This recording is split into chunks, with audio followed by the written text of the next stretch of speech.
Um, yeah, I come from a background in recovery also with uh, s- drug addiction and also sex addiction, and recovery saved my life and it put me on a journey of the last I think 26 years um, of recovery and therapy and trying, working, focusing on self.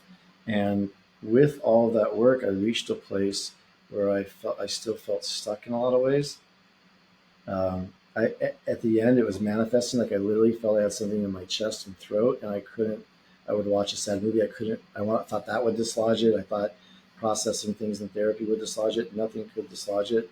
Um, and I had first heard about Ibogaine 12 years earlier from a client of mine who had an experience like I think a lot of the clients at Beyond did. He went specifically for opiate addiction. He was a hardcore heroin user. There was not, similar to Talia's story. He was on a mattress somewhere in the Netherlands. I mean, she wasn't, but it was not like a place like Beyond. She heard about it, sought it out of desperation, like Talia's story.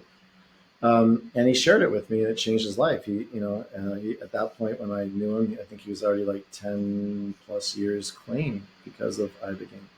And so um,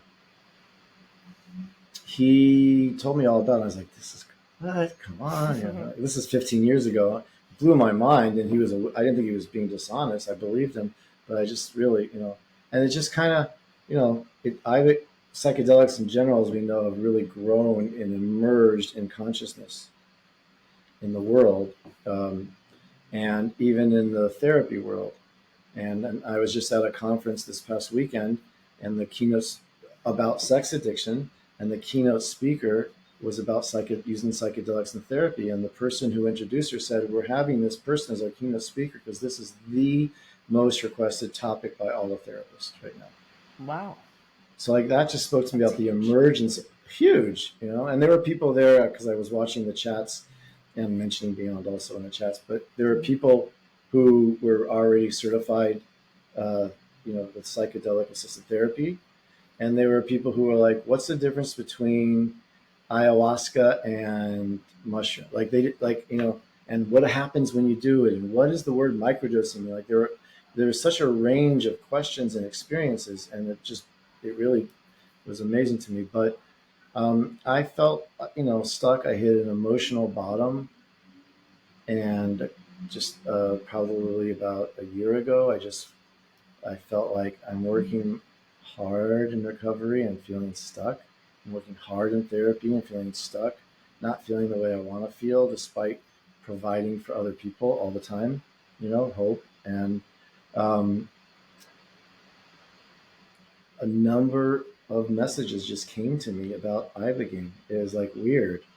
My partner had a healer that she works with, said, this just keeps coming up and it feels like it'd be something for Gary. And I heard about it from some other places, and even how it came to Beyond. Like I knew about Beyond because I'm friends with Talia's mom for many years. So I knew about Beyond, but I first tried a different place. I tried a place in Costa Rica that felt right to me. And he's like, we don't have a medical team here and you have a certain health issue. It may not be, I don't think you should come here. Try it, find a place. Then I found another place, and then they closed the week I was supposed to go. So it was my third choice, not sloppy seconds, but third choice. But it was like the way it was supposed to be, because the experience I had at Beyond was the experience I had at Beyond was definitely the most profound healing and spiritual experience I've ever had. And I know you know what I mean. I saw the look on your face when I said that, unless it was a delay, but Oh no, I think that I was the saw. look. Yeah, okay. Yeah, because it sounds so cheesy, right? Like, and we all know people who they have the newest exercise, the newest workout, and they have to talk about it, the newest diet. And I still feel nervous to sound. I don't want to sound like that person, you know. And so I try to temper it, and I just know that I have spent my entire adult life wanting to feel a certain way, to feel better, and this experience with Ibogaine is the first time I felt that. I don't think, and I want to, I don't think it was just Ibogaine. I think all the work prior. I mean, like I've been doing therapy as a client pretty consistently for 26 years. Been in recovery consistently for 20, like, it's a lot of work, and I'm sure that it shaped the Ibogaine experience for me, all the pre-work, even not related to Ibogaine, but it's brought me to a place that feels like actually the natural state that I've always wanted to feel. That's And so that's wonderful to why, hear. yeah, thank you. Yeah, it's like words don't feel adequate, you know, they really Can don't. definitely relate. Yeah. Yeah.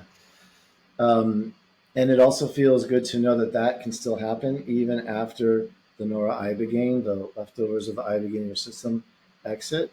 If Hmm. you like, by internalizing the stuff and having really good aftercare, like the healing and that feeling, it's different, but it's still that state that I just described, of like the one I've always thought I should feel and wanted to feel.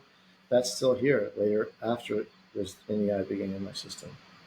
It Um, is such a profound teacher. Yeah, and yeah. I can definitely, I feel like the years of work that you did beforehand, it sounds like it wasn't just a rash decision. Like you were really working up to having that experience with Ibogaine. Yeah, even when I booked the week for Beyond, which was I booked it like 3 months out. I remember someone saying to me, "Wait, why aren't you going? Why don't you want to go next week once you made the decision?" I'm like, it feels just right to go this other week for a lot of reasons, the timing of the year, a bunch of reasons, but it was just the right time. I didn't feel like I wasn't in danger of overdosing. I wasn't using drugs, so I wasn't in danger of my life being. Somebody might want me to go right away if their life is in danger. That's a different story. That's not.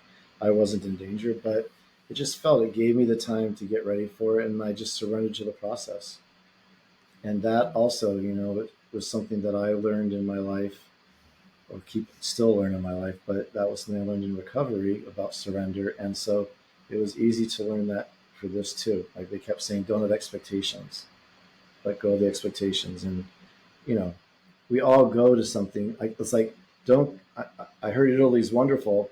If I go to Italy, I'm going to have an expectation because I heard that's why I'm going there. So if I hear that Beyond is incredible, or that the experience of the Ibogaine is very healing, I have some expectation. And you'll say, don't have an expectation, you know It's hard. but yeah, it is hard, but it was one of those things I kept trying to remember. And it's really wonderful the way they point that out in some of the treatment work in the workbooks they have at Beyond, that really working to let go of expectations. And we're bringing a group of 9 men to Beyond in a couple of weeks.